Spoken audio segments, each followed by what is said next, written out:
Good evening. It is May 23rd here at SpaceX headquarters in Hawthorne, California. You are currently looking at a live view of the Falcon 9 as it awaits its 10:30 p.m. Eastern Time launch from Cape Canaveral Air Force Station in Florida. My name is Tom Perderio and I'm a software engineer here at SpaceX. Today's launch is a particularly exciting one as it's our first launch of a new production design satellite for our Starlink broadband network.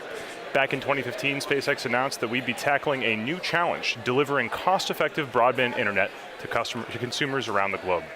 We've got a long way to go before we get to that point, but if successful, we'll be able to deliver high-quality broadband internet to people all over the world, including those who have never had service before. Last year, we launched a couple of test satellites, Tintin-A and Tintin-B, and since then, we've made significant improvements in the design and capability of our satellites. Today, we'll be launching 60 brand new Starlink satellites, and our primary goal is to push the operational capabilities of these satellites to the limit and learn as much as possible. We fully expect to run into problems along the way, but what we learned here is key to developing an affordable and reliable broadband service in the future. There's lots of exciting stuff to talk about with the Starlink satellites, but first let's take a look at the Falcon 9 out on the pad. You're currently looking at a live view of that Falcon 9. That's our 70-meter, two-stage liquid-fueled launch vehicle. The bottom two-thirds of the vehicle is the first stage, which accelerates the vehicle through the Earth's atmosphere to the edge of space with the help of its 9 Merlin engines at the bottom. Today, we will be attempting to recover the first stage for the third time on our drone ship, Of Course I Still Love You, which is currently stationed about 325 nautical miles northeast of Cape Canaveral and 100 nautical miles off the coast of Charleston, South Carolina. This booster flew for the first time back in September for the Telstar 18V mission, and most recently in January of this year for the Iridium 8 mission. Falcon 9 configured for flight.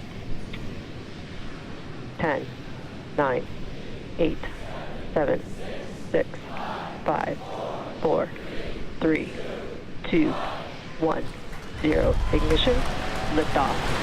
Go Falcon, go USS.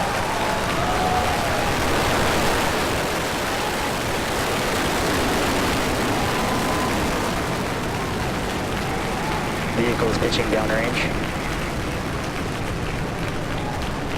Visual propulsion nominal. Pad operation securing, step section 59 on LVNet.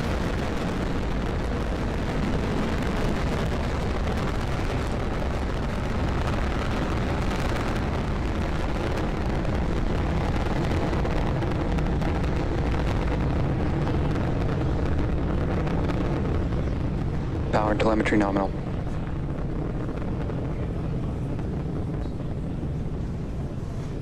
You are watching the Falcon 9 as it ascends through the Falcon 9 atmosphere is carrying the supersonic. SpaceX Starlink payload of satellites.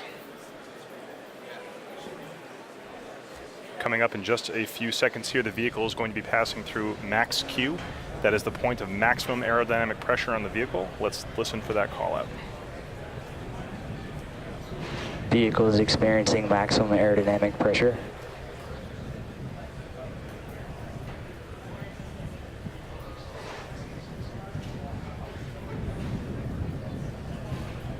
The vehicle has passed through max Q, which means that the atmosphere is only going to get thinner from here on out. Coming up shortly at T plus 2 minutes and 35 seconds is going to be, T plus 2 minutes and 32 seconds is going to be MECO. That stands for main engine cutoff. That's when those 9 Merlin engines you can see burning on your screen right now will shut off or cut off. Shortly, only a few seconds after that, will be stage separation at 2 minutes and 35 seconds, quickly followed by SES1.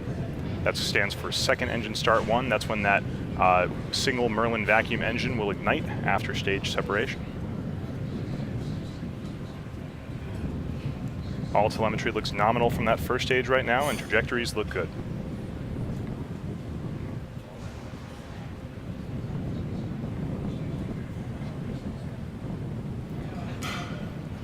You can see the exhaust gases of those 9 Merlin engines expanding as it gets further and further up into the atmosphere.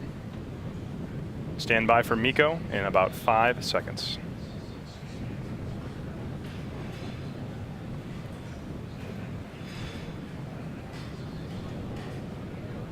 Stage separation confirmed.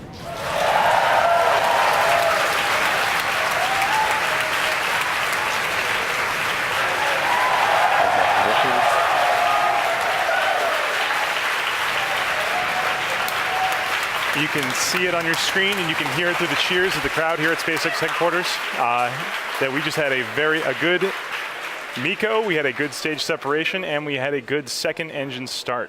That second stage is now burning brightly on the right-hand side of your screen, accelerating the Starlink stack towards its deployment altitude. On the left-hand side of your screen, you can see the view, a view of the Earth, actually, a beautiful view of the curvature of the Earth and all the lights of the eastern seaboard of the United States. While we're waiting for that, we are expecting SECO to happen shortly. That is second engine cutoff. Back shut down. It sounds like we may have confirmation that the first stage has landed. That is a shot from Of Course I Still Love You of the first stage of the Falcon 9 rocket for its third landing. Nominal parking orbit insertion.